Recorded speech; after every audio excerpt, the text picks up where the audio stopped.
The receipt was still warm in my hand. $1845. I stared at the numbers under the fluorescent lights of the greasy auto shop lobby, the smell of old tires and burnt coffee filling my nose. My stomach was doing flips, but not the bad kind.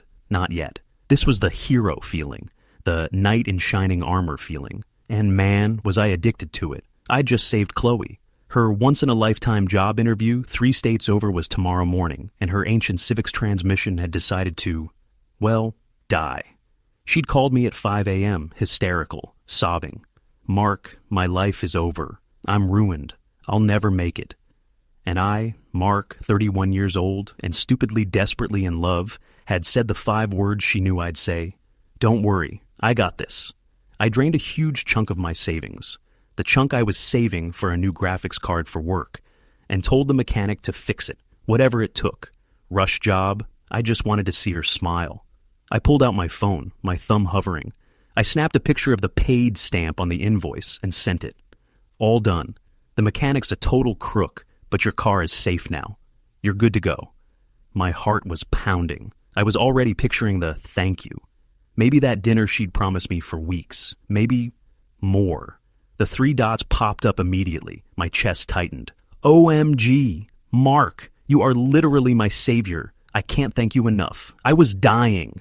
Seriously, what would I do without you? I grinned like a total idiot, leaning against the grimy wall. What would you do without me? I whispered to myself. That's exactly what I wanted to hear. I felt 10 feet tall. I was the rock, her rock. She'd called me that last week when I spent my Saturday building her new IKEA bookshelf because she was too overwhelmed. I was her emergency contact for everything. I started walking to my own beat-up sedan, whistling. This was it. This was the turning point. After 8 months of this whatever it was, this proved I wasn't just some guy. I was her guy. My phone buzzed again. Her name? I smiled, ready for the "when can I see you" text. I opened it. Hey, you have a minute? My smile faded, just a little. That's a weird opener. Yeah, of course. What's up? The dots appeared. They stayed there for, God, it felt like an hour. I stopped walking. My hand was suddenly sweaty on my phone. Bzzzt, the new message landed. Look, I've been doing a lot of thinking. You are an amazing, amazing guy. Genuinely the best. I really, really like you. But I think we should just stay friends. I read it, then I read it again. The words, they wouldn't line up. They just floated. Amazing guy. Best. 1845. Friends. The smell of the garage suddenly made me want to puke. I looked at the receipt in my other hand. $1845 and friends. The hero feeling didn't just fade. It evaporated, leaving this cold, hollow, stupid feeling in my gut. I felt scammed, like the world's dumbest Mark. I couldn't breathe. My phone buzzed again. Mark? You there? I don't want to mess up our friendship, you know? It's too important to me. Friendship. I sank into the driver's seat of my car, the old springs groaning. I didn't even put the key in the ignition. I just sat. I looked at her first text, literally my savior, and her second, just stay friends. The whiplash was so violent it almost made me laugh. It was a cold, empty laugh in the quiet of my car. I'd been her savior for exactly as long as it took for my credit card to clear. My friendship was too important to mess up, but apparently not too important to use as a free 24/7 crisis hotline and ATM. I thought about what to write back. A part of me wanted to scream, to list every single thing I'd done. The 3 a.m. drives to pick her up when she was tipsy and her date was a jerk. The countless hours I'd spent just looking at her broken laptop, her leaky faucet, her resume. The way I'd always be the one to text first, to make the plans she'd maybe commit to. But what was the point? Arguing wouldn't get my money back. It wouldn't get my dignity back. It would just make me look desperate, pathetic. So I took a deep breath, and another, and I typed back the calmest, coldest words I could find. Thank you for being direct. I hit send, and then I did something I hadn't done in 8 months. I muted her notifications. From that second on, I made a promise to myself. She wants a friend? Fine. She's about to find out exactly what that means. Qley. God, where do I even start? She's 27, I'm 31. We met at a mutual friend's BBQ. She was electric. One of those people who walks into a room and the whole center of gravity just shifts.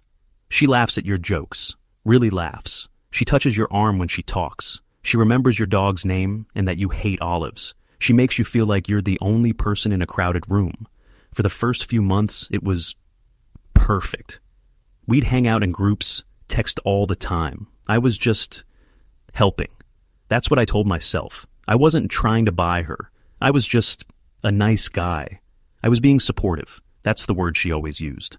Mark, you're just so supportive. The support started small. Hey, can you grab me a coffee on your way? I'm swamped. I'll Venmo you. She never did. Then it grew. My car's making a weird noise. You know about cars, right? Can you just listen to it? I spent 3 hours on YouTube figuring out it's a fan belt. Then it became my entire life. She was a chaos magnet, as she called it.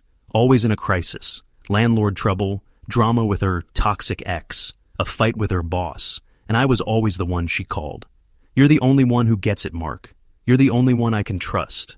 I was her emotional flak jacket, her rock, her goddamn savior, and I ate it up. Every time she'd say, "You're my favorite person," my stupid heart would do a backflip.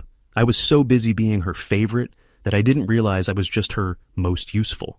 I was the guy she called for help, but never the guy she called for fun. The guy she'd cry to about the jerk she was actually dating. I was building this entire relationship in my head, convinced that one more favor, one more late night talk, one more save would finally make her see me. And she let me. She'd lean on my shoulder during movies. She'd text me, "Good morning," first, right before asking for something. She knew exactly what she was doing. The car thing, that was just the finale. The grand gesture, I thought, was the opening of the movie, but it was really just the end credits of Mark the Sucker. The first test came the very next day. I woke up, and for the first time in forever, I didn't have a crisis text from her. The silence was nice. I made my own coffee. I read the news. Around 10 a.m., my phone lit up. I'd unmuted her just to see. I'm human. Morning! Ugh, so tired from the drive, but I nailed the interview. Coffee later, my treat. My treat. Of course. Now that she didn't need anything, old Mark would have dropped everything. Amazing. So proud of you. When and where? New Mark? New Mark stared at the text for a solid 5 minutes. Then he typed, "Glad it went well. Can't today. Buried in work." I put the phone down. It buzzed almost instantly. The 3 dots. Then, "Oh, okay. Well, let me know when you're free." I didn't reply. A week went by, the longest we'd ever gone without a crisis. I went to the gym. I finished a big project at work. I lived my life. It felt weird. Then, Friday night. Bzzzt. Hey! My laptop is doing that thing again where the screen flickers. Ugh, I think it's dying. Any chance you could swing by this weekend and work your magic? I'll order pizza. The old script. The classic setup. Me, the tech support pizza date. Old Mark. Sure, Saturday work? Pepperoni? New Mark. Damn, that sucks. My weekend is totally jammed. You should try that Geek Squad place. I hear they're pretty good. Have a good one. The reply was instant and cold. Wow. Okay, guess I'll do that. I could feel the icy chill through the screen. She wasn't used to no. She wasn't used to me having a jammed weekend. My weekends were always open for her. This was new. And I'm not gonna lie. It felt good. It felt powerful. Then came the next phase. The manipulation. It started in our group chat with mutual friends. Had such a long, hard week. Really missing when I had people I could actually count on. One of our friends replied, "What's wrong?" Qley. "Oh, nothing. Just, sometimes you realize who your real friends are." I saw the text. I ignored it. That night, she texted me directly. "You've been really quiet. Is everything okay with you?" I waited an hour. Yep. All good. Just busy. Okay. Well, I'm here if you need to talk. She was here if I needed to talk. The irony was so thick I could barely breathe. Then she got desperate. A week later, another text. This one was different. "Hey, I was just thinking, I'm going out with this guy Tim from Hinge. He's, nice, I guess. But God, he's just, I don't know. Not everyone is as thoughtful and smart as you, Mark. Makes me appreciate you. Ah, there it is, the comparison. The little ego stroke, the see what you're missing play. Old Mark would have melted. He doesn't deserve you, Qley. You deserve so much better. New Mark just typed, hope you guys have a good time. That's her reply. Is that all you're going to say? I read it, and I just didn't answer. I put my phone on silent and went to the movies. By myself. It was awesome. The real explosion came a few days after that. I was scrolling through Instagram, and I froze. She'd posted a picture. It was her, leaning against her car, smiling, holding a coffee. The caption, my blood went ice cold. Finally made it to my interview and killed it. So unbelievably grateful for the people in my life who step up and literally save you when you're drowning. You know who you are. Couldn't have done it without my savior. True friends. Or my rock. She didn't tag me. She didn't have to. Every single one of our mutual friends knew. They knew her car had died. They knew I was the one who helped. This wasn't a thank you. This was a performance. This was a public guilt trip. A way to paint me as the savior while simultaneously making me feel like shit for pulling away. It was a warning shot. Everyone knows what you did for me. Now get back in line. My phone started buzzing. Texts from friends. Dude, that post. Intense. Wow, she's really grateful, huh? LOL. So, what's going on with you two? I was furious. She was using my $1,800 favor as a weapon, as public leverage. This wasn't friendship. This was emotional hostage-taking. I didn't comment. I didn't like it. I just unfollowed her. Right then and there. It felt like cutting a rope. Months passed. My life, it actually got good. Really good. I reconnected with old friends. I got that new graphics card and crushed a huge freelance project. The hole that Qley's chaos used to fill was now filled with me, my hobbies, my work, my peace. And then I met Sarah. It was simple. No games.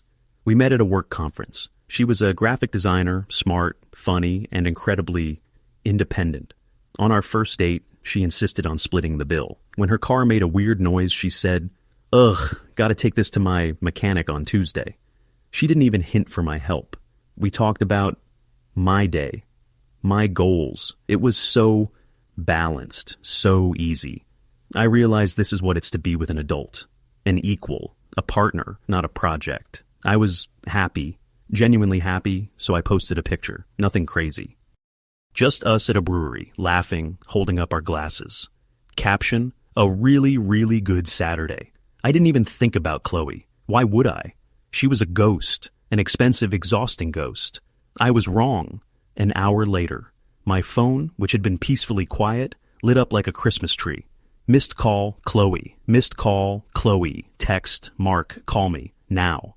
Text, who is that? Text, after everything, you just replace me? Just like that? Text, I can't believe you. I was at home. Sarah had just left. I looked at the barrage of texts and I didn't feel anger. I just felt tired. So tired. But I knew I had to end it. For good. I called her. She picked up on the first ring. Mark? Her voice was thick, broken. She'd been crying, hard. Hey, Qley, what's going on? I kept my voice calm, level. What's going on? I see your picture. I see you with her. How could you? How could I? What? Live my life? You just abandoned me. I thought we were best friends. You were my rock. You were my savior. And you just threw me away for her. The dam broke. The months of suppressed frustration, of feeling like a fool, of being used, it all just clicked into place. Not as hot, screaming anger, but as cold, hard clarity. Abandoned you? Qley, I didn't abandon you. Yes, you did. You stopped talking to me. You ignored me. You were supposed to be there. No, I said, my voice dangerously quiet. I just stopped being your ATM. I stopped being your 24/7 therapist. I stopped being your on-call repairman. I stopped being your servant. Silence. Just a sharp, wounded gasp on the other end. How dare you say that to me? I dare, I said, standing up, pacing my living room. Because it's the truth. You want to talk about abandonment? Let's talk about it. The hour, Qley. The literal hour I paid nearly $2,000 to fix your car. That's when you decided to tell me you just wanted to be friends. After I'd proven my use, you put me in my place. That's not true. I do care about you. No, you don't, I finally snapped, my voice rising. You don't care about me. You care about what I do for you. You miss the convenience of me. You miss the attention. You miss having a guy on a string you can tug whenever you're bored or have a crisis. You didn't want a friend, Qley. You wanted a fan club and a sponsor. She was full-on sobbing now, hysterical. I miss you. I miss us. I think I love you, Mark. I stopped pacing. I actually laughed. It was that same cold, empty laugh from my car.